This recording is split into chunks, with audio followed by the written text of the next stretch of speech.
Hello guys, in this video I'm going to show you how to merge and unmerge cells created on the Excel website or on the office.com website. But first I just want to mention, don't forget to subscribe to my channel because at 10,000 subscribers I am going to show you my whole YouTube revenue statistics and growth strategy, how to make money online. Now let's jump into it.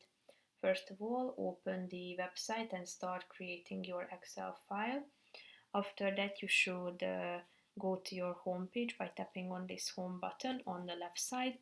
And here in the middle of the screen at the top, you can find this merge button. And if you tap on this arrow pointing downwards, you can find more options such as merging center, merge across, merge cells or unmerge cells. So just tap on the relevant one.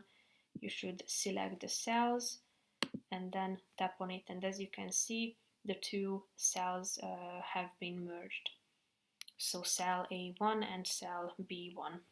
If you want to, you can also unmerge them by tapping on the unmerge button, and as you can see, they have been reset to their original form. So that's pretty much it for this video, guys. See you in the next one. Bye bye.